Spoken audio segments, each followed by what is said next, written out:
Hola, bienvenidas, bienvenides y bienvenidos a nuestro segundo capítulo de nuestro podcast, en donde abordamos, conversamos y enriquecemos nuestras experiencias trabajando sobre personas adultas que han vivido experiencias de abuso sexual en la infancia. Bueno, mi nombre es Caroline Villena, soy psicóloga de profesión y hoy día me acompaña José Luis Cruz, también psicólogo, y que también me acompañó en el primer capítulo de nuestro podcast y hoy se nos suma nuestro psicólogo y amigo Franco Cantaluti. ¿Cómo está, Franco? Muy bien, ¿y tú, Caro? Bien, bien también. José, ¿cómo estás tú? Súper bien, como contento de este segundo podcast, así que Ujú, veamos cómo vamos a navegar. súper. Franco, no sé si te quieres presentar como en este capítulo para que te conozcan un poco. Bueno, soy psicólogo clínico, estoy haciendo un magíster en la Universidad de Valparaíso actualmente de terapia narrativa. Me gusta acompañar principalmente mujeres adultas y a propósito de eso, siento que este podcast está muy vinculado con las experiencias de acompañamiento que tengo porque gran parte de las compañeras, mujeres que he tenido que acompañar, han vivido en algún momento de sus vidas alguna situación de abuso. Así que en general agradecido por la oportunidad de poder estar acá y compartir con ustedes y ojalá que, bueno, este segundo podcast, que es bien particular, ¿no? Porque vamos a trabajar el tema de pareja íntima, nos ayude a nutrir el primer podcast en ese sentido. Eh, Ujú, Esa sería mi presentación. No sé si ujú. pasamos directamente a las preguntas. ¿Te gustaría? Voy a partir yo con una pregunta que le tengo al José. Bueno, gran parte de lo que vamos a trabajar hoy va a estar vinculado con preguntas que hemos tenido desde la curiosidad por nuestros colegas que trabajan en esta temática. Entonces, la mejor manera que entendemos como para poder abordarlo sería tal vez desde algunas preguntas. Espero que les guste a los oyentes. José, cuéntame un poquito, como para abrir este podcast, si crees que hay alguna relación entre la elección de pareja y el abuso sexual infantil. ¿Qué factores considerarías a la hora de ver esto?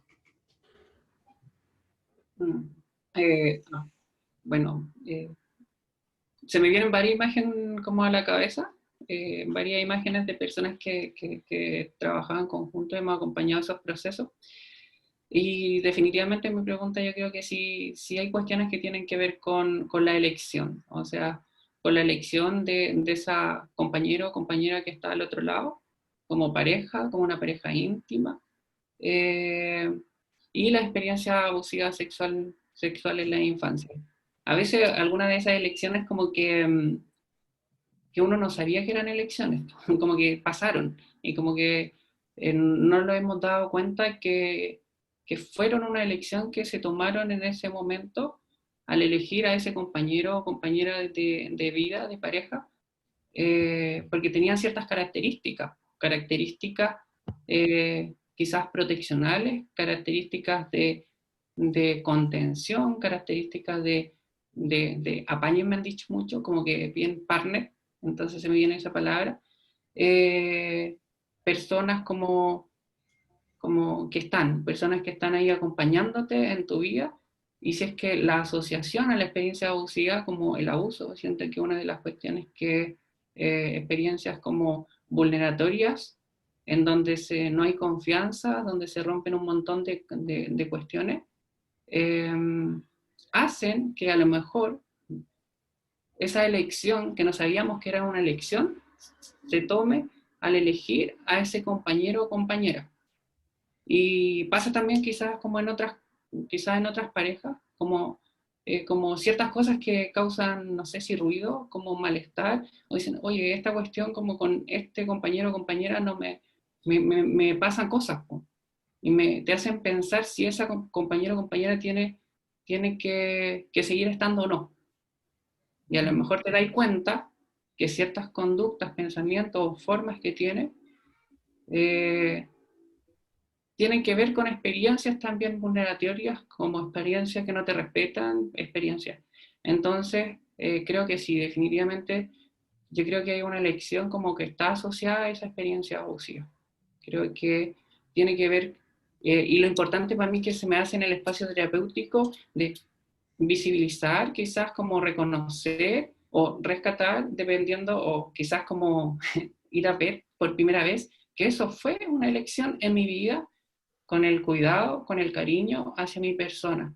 Y cuando tú dices, oh, elegí a esta persona, que sea mi pareja, porque en el fondo me abrazaba, me acompañaba, cuando lloraba, me contenía. Entonces, es poder como decir, lo elegí o la elegí como pareja mía por estas características especiales que tiene este compañero o compañera. Eso se me viene a la cabeza. Oh, me gustó mucho tu respuesta, me hizo pensar en algunos consultantes y me queda como una pregunta, José, si de alguna otra forma sientes que también a la hora de las rupturas pudiera tener un impacto esto, como a propósito de lo mismo, ¿cómo crees que hay una relación también en esa parte?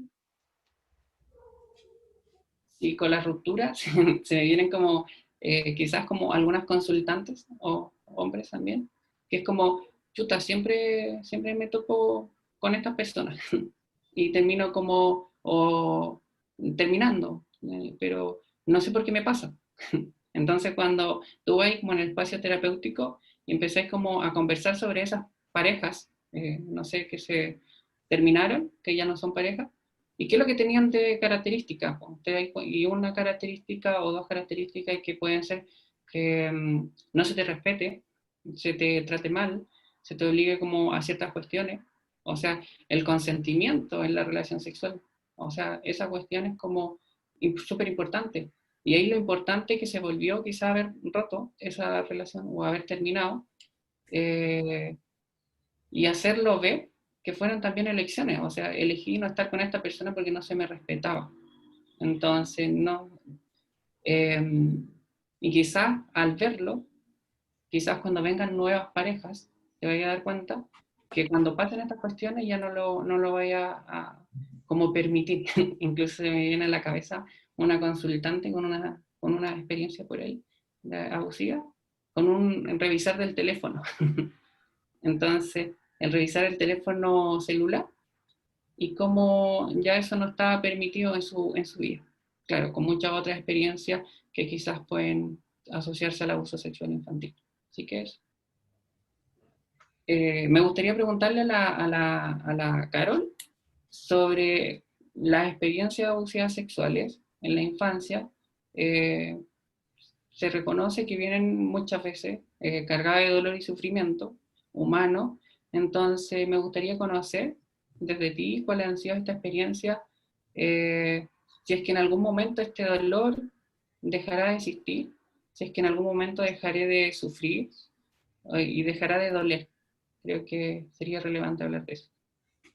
Mm.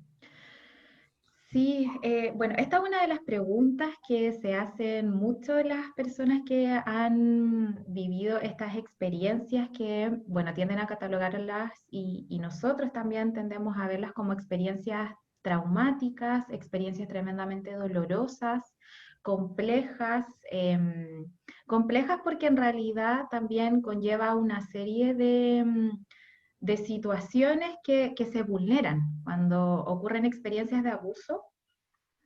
No es solo la esfera de la sexualidad, como muchas veces se piensa que es la que se está vulnerando, sino que son muchos elementos implicados en la vida de la persona como en general que se trastocan y entonces muchas veces también es un dolor generalizado. Y en sí, como dolor en sí mismo, yo no, o sea, creo que el dolor está súper relacionado a nuestra sobrevivencia. Entonces nos van a doler muchas cosas.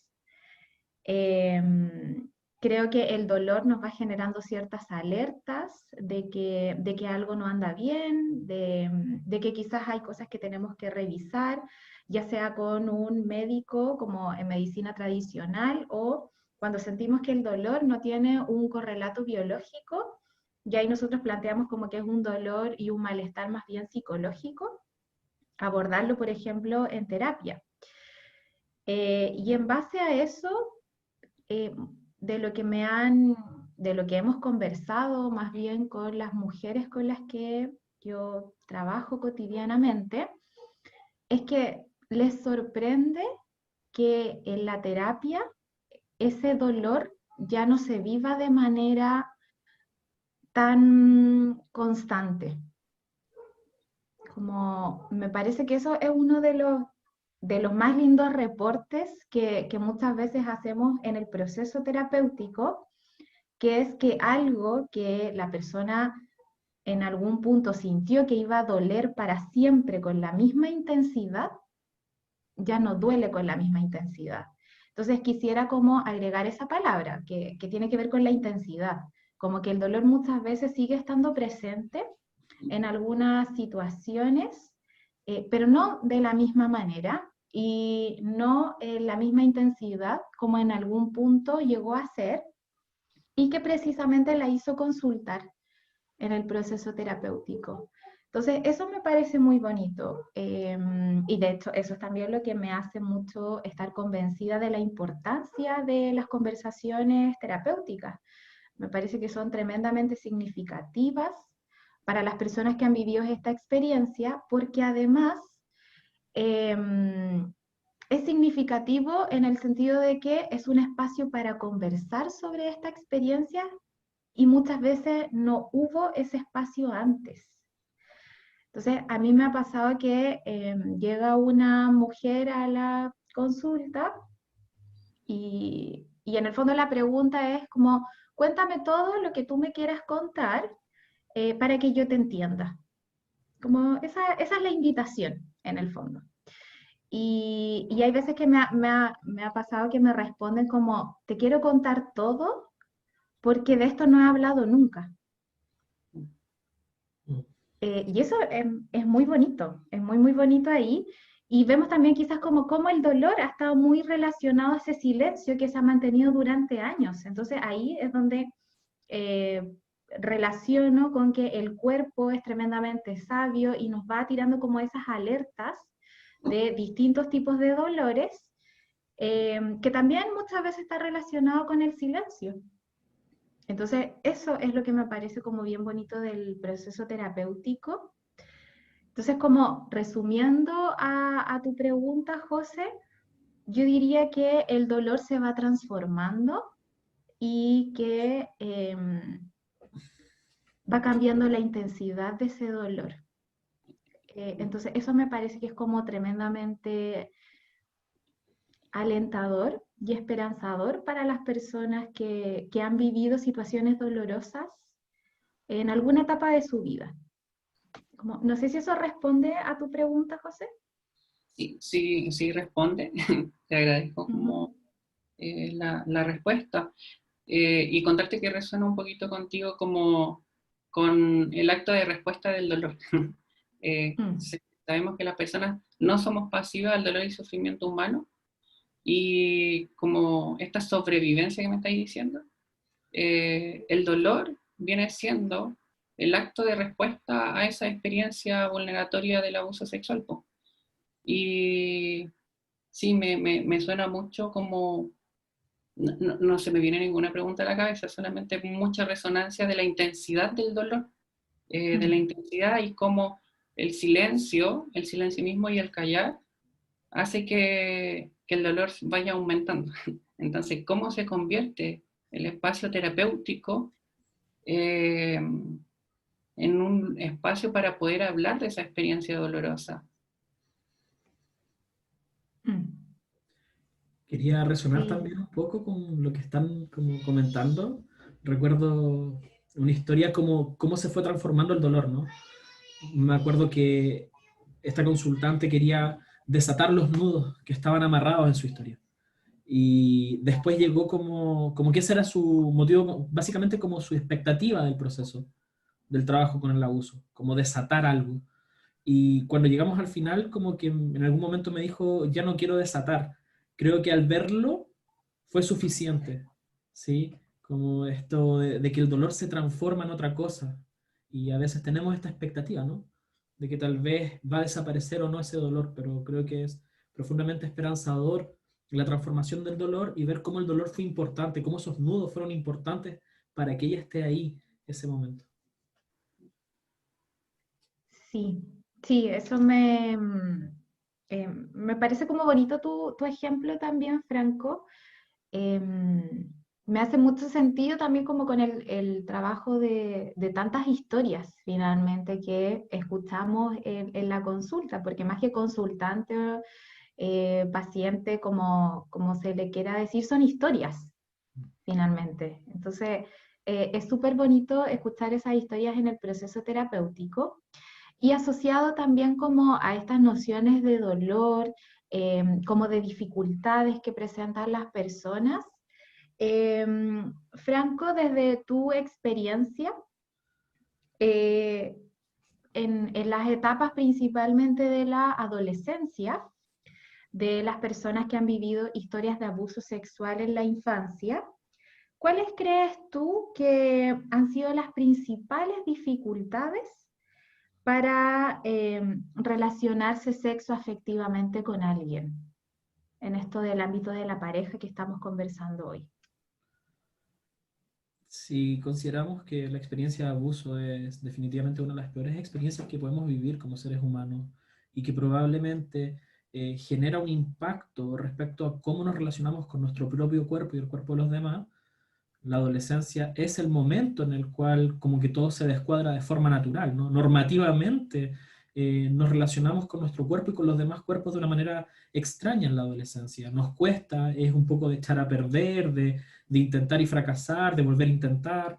Es una cuestión como bien ambigua. Yo siento que uno de los principales problemas que tienen las personas que han vivido alguna situación de abuso en infancia es que cuando llegan a la adolescencia se encuentran como no encajando un poco, ¿no? No encajando con el grupo de pares, tanto porque no tienen una comprensión completa sobre la experiencia abusiva y o han generado un conjunto de respuestas como que los mantienen a la defensiva respecto a la experiencia del abuso, que generan de alguna otra manera dificultades para relacionarse, ¿sí? Acá yo estoy pensando principalmente tal vez como en los discursos sociales, ¿no?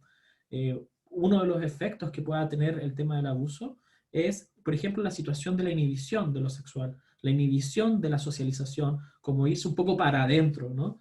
Y probablemente lo que va a pasar en ese grupo social es que va a haber como una experiencia como de juzgar a la persona más retraída, juzgarla, excluirla de ciertos espacios, ¿no? Entonces, lo que va a pasar un poco es que ese aislamiento social va a tener un impacto respecto a cómo se relacione con las posibles primeras parejas que tenga, ¿no? Como muy desde la exclusión. Ahora, obviamente, cada caso es un mundo, es una historia, como dijeron ustedes, entonces generalizar es una cosa un poco imposible.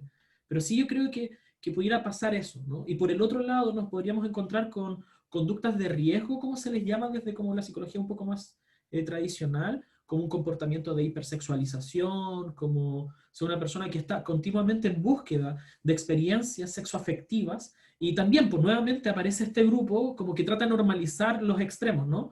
Que pudiera empezar a juzgar por eso mismo, por esos mismos elementos.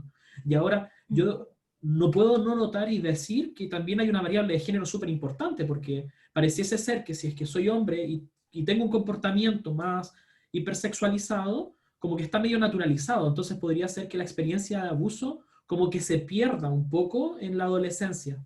Y sin embargo, por el otro lado, si fuese una mujer, es muy condenada, ¿no? Socialmente. Este machismo que lleva como un poco a juzgar los cuerpos de mujer, ¿no? Y de disidencias. Y decir, oye, ¿sabéis qué? Tú solo te puedes acostar o solo puedes tener este tipo de experiencias. Eh, Creo que definitivamente una de las etapas más complejas para el abordaje del abuso es en la adolescencia y también donde mayor cantidad de malestar aparece, ¿no? De hecho, la prevalencia por ejemplo, el comportamiento suicida respecto a la adolescencia es es mucho más alto que en cualquier otra etapa evolutiva. Y si a eso le incorporamos el tema del abuso sexual, podemos tener una situación súper grave. Y si incorporamos las variables sociales y de pareja y de aislamiento y todo lo demás, es complejo. Ahora, obviamente que no quiero dejar con eso una idea como desesperanzadora de la adolescencia, porque creo que sería como injusto, ¿sí? Porque la mayoría, todas las personas, no la mayoría, todas las personas que han vivido una experiencia de abuso están respondiendo y resistiéndose, ¿sí? Y de hecho como que eso es lo que yo pienso, ¿no? Como que al fin y al cabo, eso es lo que puede pasar, pero ojo ahí que las personas que están resistiéndose continuamente y en su cotidianidad nos demuestran, y cuando llegan a la consulta, nos demuestran lo contrario, ¿no? En esos saberes, en ese conocimiento, en esos lugares protegidos, hay resistencia. No sé si te hace Pero qué sentido. interesante también como lo que decía, y me quedó ahí dando una vuelta esa idea de la variable de género, como bien tú decías, como que es súper distinto en cuanto a lo que comentabas de una hipersexualización eh, de una mujer adolescente, quizás va a ser súper distinta a la de un hombre adolescente, como ahí los estereotipos también, y pensaba también en esta idea como de los estereotipos de belleza, porque finalmente si es como un encuentro sexoafectivo, también como la carga respecto a el cuerpo, ¿cachai? Como Sí, que lo pensaba desde ahí también, como lo complejo que pudiera ser también el volver a conectarme con este cuerpo o reconectarme con este cuerpo que está viviendo transformaciones físicas y que desde ahí también se le agrega otro elemento como propio en esa etapa de desarrollo, pero que también influye en este encuentro como sexo afectivo con otra persona. Entonces, como que me hizo harto sentido lo que decía ahí como de la variable de género, que me parece que es importante como destacarla también en esta lógica del cuerpo, que los sí. estereotipos van a cargar también mucho a un género. Claro, y de hecho me hace mucho sentido tu reflexión, porque si a eso le incorporamos la variable de género, le incorporamos la construcción de la identidad sexual, la orientación sexual que se está constituyendo, tenemos Mm, como muchos elementos específicos que son importantes como abordar y que constituyen en sí mismos universos complejos. Y de hecho, dentro de los universos complejos, pienso que tengo una pregunta, Caro, para ti, que tiene que ver con el tema de la experiencia de abuso y la pareja en sí mismo. Como siento que de alguna u otra forma el abuso muchas veces en el malestar de la pareja, como que no hay límites. Como que las personas no saben cuándo esto que me pasa tiene que ver con lo que viví cuando en infancia o esto que me pasa es propio de una relación de pareja. Entonces te quería preguntar sobre eso, ¿no? Sobre ¿cuál crees tú que es el límite entre la experiencia del abuso y la experiencia misma de la relación de pareja? A nivel de malestar, por ejemplo. mm. No lo sé. La respuesta es no lo sé, no tengo idea. Si tú me preguntas como cuál es el límite, no lo sé por lo que hemos estado conversando hoy, que finalmente cada historia va a tener ciertos matices, tiene ciertas características, estas historias se enmarcan en una dinámica de relación que me parece como bien importante destacar. Sí, eh, quizás te podría responder desde cuáles son los malestares más comunes que las personas atribuyen a la experiencia de abuso. Eso quizás sí. Y en eso, como tiene que ver con este tema de, bueno, un tema que es la sexualidad, como el encuentro sexual con otra persona, y desde ahí que a veces puedan aparecer ciertos recuerdos de la experiencia abusiva. Ya como eso es algo que a mí me parece que es súper importante y es muy significativo como de poder conversar en terapia o poder conversar como principalmente con la pareja que muchas veces no está comprendiendo qué es lo que ocurre en ese encuentro sexual, porque en el fondo el relato es como cuando mi pareja me aborda de cierta forma en el encuentro sexual, a mí me pasa que me genera un recuerdo de la experiencia abusiva y eso hace que yo me retraiga, que lo rechace o que actúe de manera violenta. Ya, eso es como un relato bastante común y ahí en el fondo la sugerencia es conversarlo, porque de hecho esto que es tan significativo, muchas veces no es conversado en la pareja. Como que la pareja termina siendo una atribución de, entonces no le gusto, algo pasa conmigo, algo pasa con nuestra sexualidad, empiezan a hacer atribuciones que son muy personales y que finalmente eso hace que la persona que vivió esta experiencia y que tiene este recuerdo se sienta peor aún. Entonces ahí de alguna manera como se vuelve a sentir responsable por no responder a la solicitud de encuentro de la otra persona. Entonces, como una de las primeras sugerencias que ahí surge en terapia es como, o sea, de las preguntas más bien, es, ¿le contaste que a ti te ocurre esto? Claro. Y ahí muchas veces la respuesta es no. No, no le he contado porque muchas veces por culpa vuelve a resurgir la vergüenza, el sentirse responsable de esta situación. Entonces, creo que hay como un elemento que es muy importante es conversarlo. O sea, realmente conversarlo, que la persona comprenda que no tiene que ver con él o ella principalmente, sino más bien con esta experiencia de abuso y poder resolverlo en pareja. Entonces ahí la respuesta de la pareja también es tremendamente importante. Como si la pareja en realidad responde de una manera como abierta, sí, conversemos, mira qué importante lo que te ocurre, versus como, bueno, este es tu problema, ahí verás cómo tú te las Calma. arreglas. Es tremendamente importante la respuesta de la pareja. De hecho, como en base a lo que decía el José al principio, como esta pareja más contenedora que genera cierta seguridad, o esta pareja que a veces tiene ciertas conductas que violentan, que hacen sentir mal a la persona. Entonces es muy importante en ese sentido conversarlo dentro de la pareja porque finalmente se transforma en un problema de la pareja.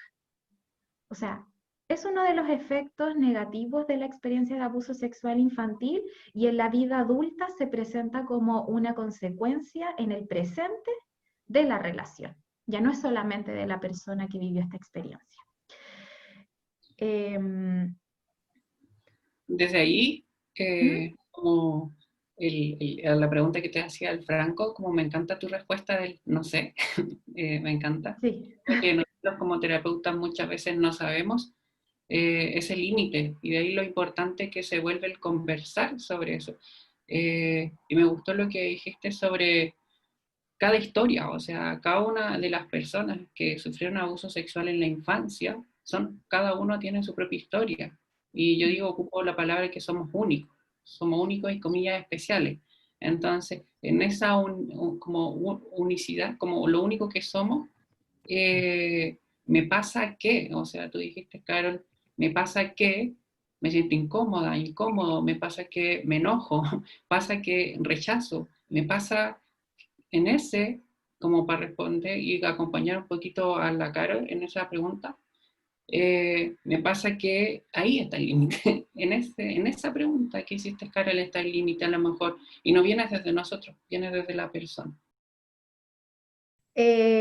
José, y en base a esto mismo que estamos conversando sobre la pareja, la intimidad, que finalmente es como lo que se comparte mucho en una relación de pareja, que es la intimidad.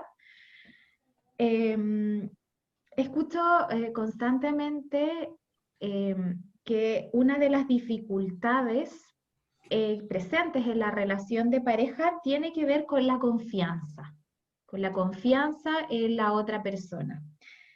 Y desde ahí me surge como esta pregunta que me gustaría que pudiéramos conversar. ¿Cómo crees que esta desconfianza se relaciona con la experiencia de abuso en la infancia?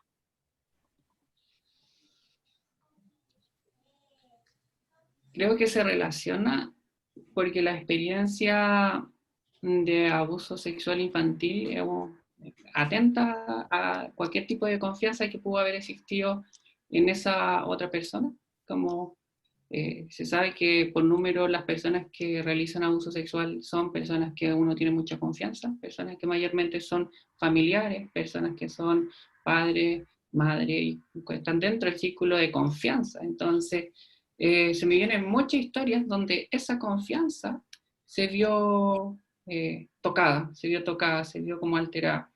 Entonces, creo que se asocia indudablemente como a la confianza en la pareja, porque nuevamente en las relaciones de pareja íntima tenemos el sexo entre medio y también se nos dañó en esa temática sexual, en esa esfera de la sexualidad, y cuesta quizá en algunas veces, pero cuesta volver a confiar en un otro, sobre todo lo que tiene que ver con la temática sexuales.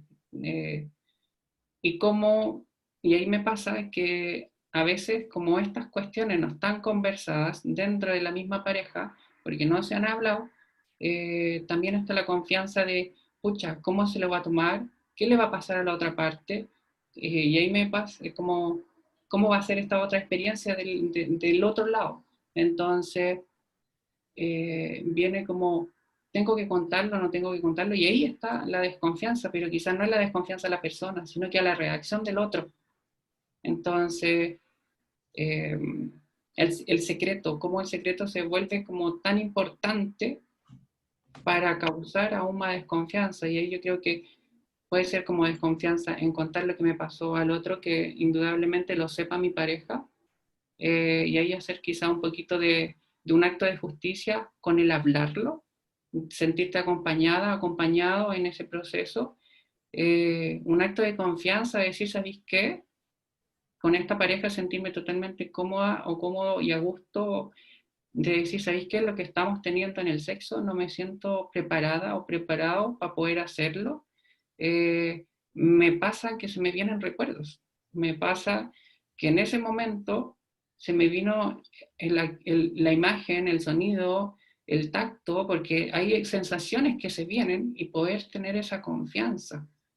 Entonces, yo creo que indudablemente hay una asociación de la experiencia abusiva sexual en la infancia con la pareja íntima y la confianza.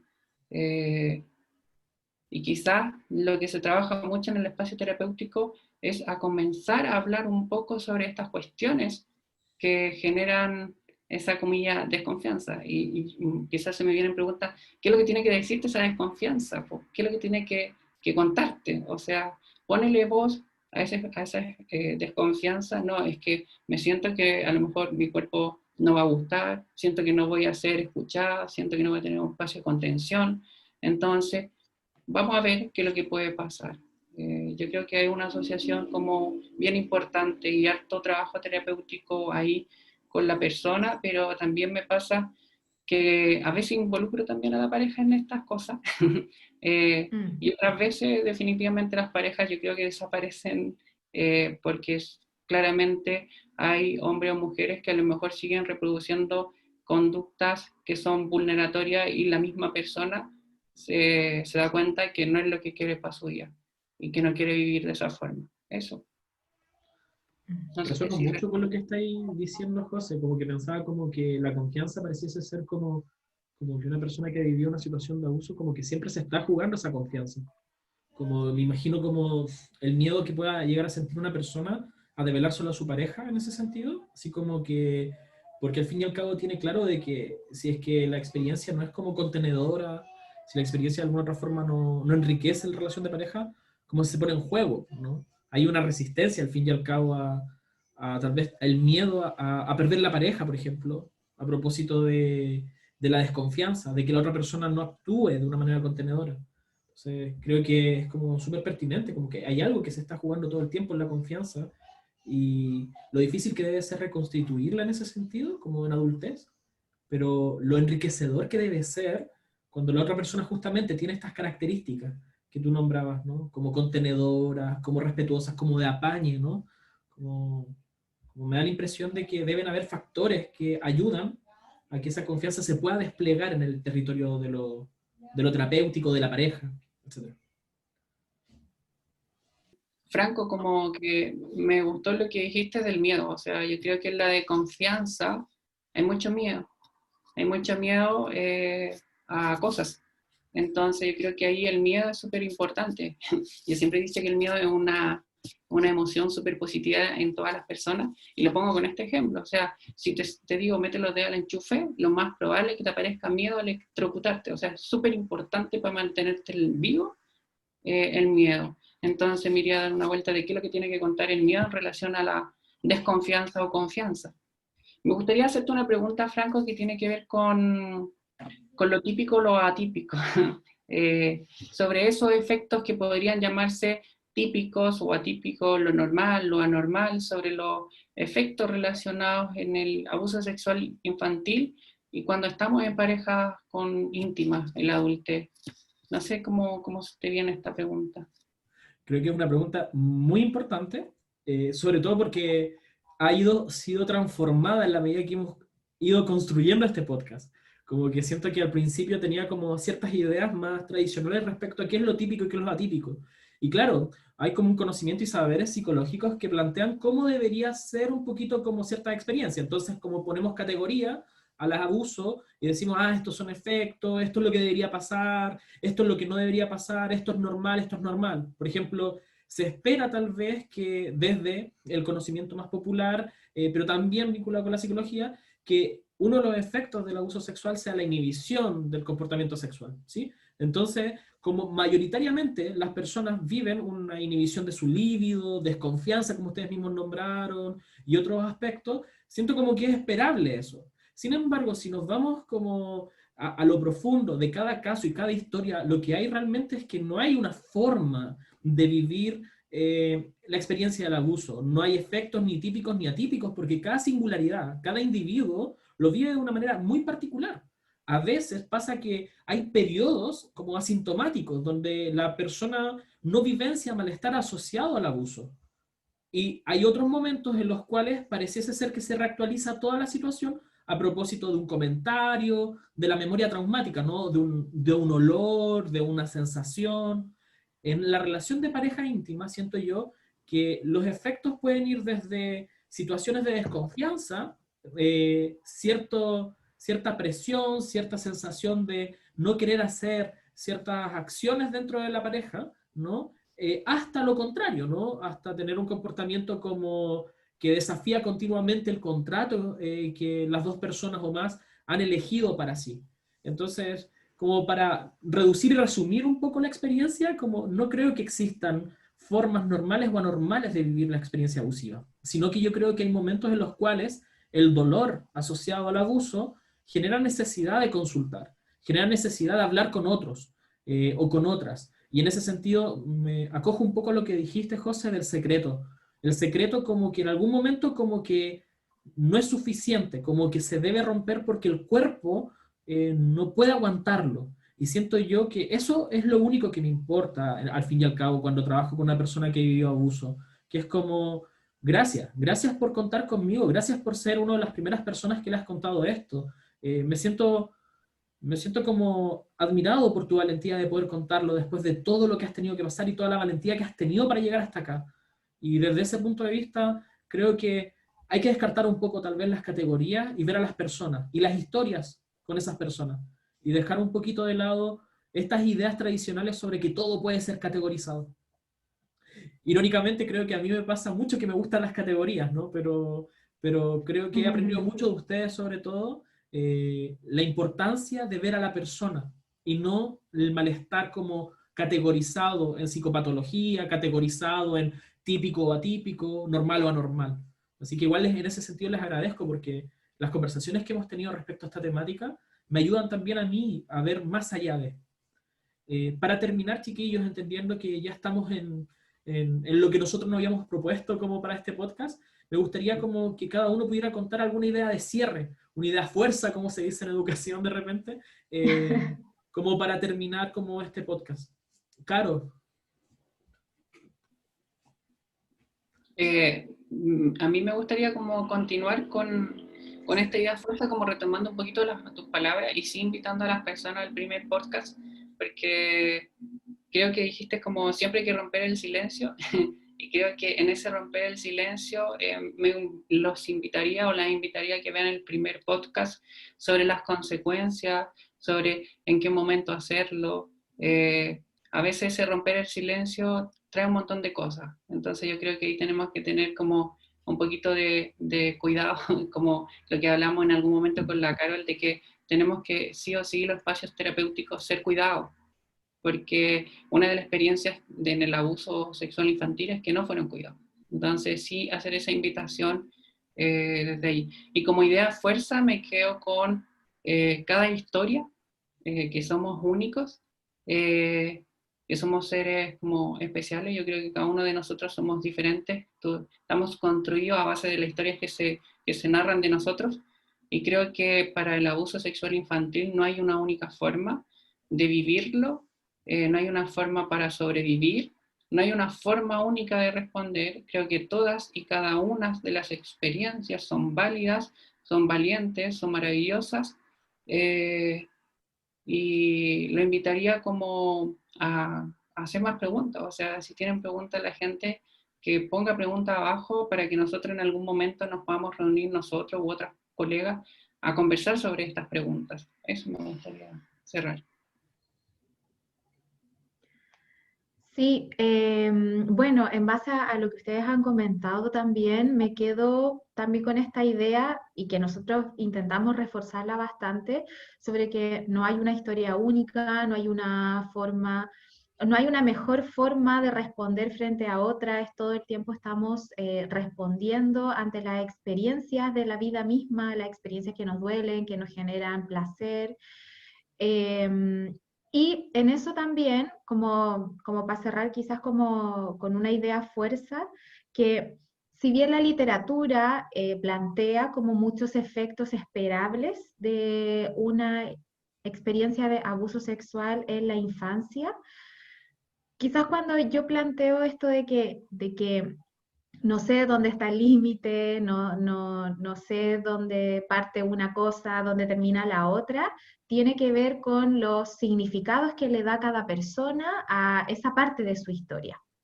Entonces, finalmente no estamos desconociendo de que van a existir como ciertos efectos que son como entendibles desde esta experiencia traumática, que muchas autoras plantean que en sí, más que una primera experiencia sexual, sería una experiencia de tortura. No es como una primera experiencia sexual. Entonces de ahí también van a surgir muchos efectos, pero el cómo la persona lo considere en su historia, el significado que le da, la importancia que le da, eso es muy personal, muy particular, y desde ahí intentamos ser tremendamente respetuosos y cuidados en este proceso terapéutico, ¿ya?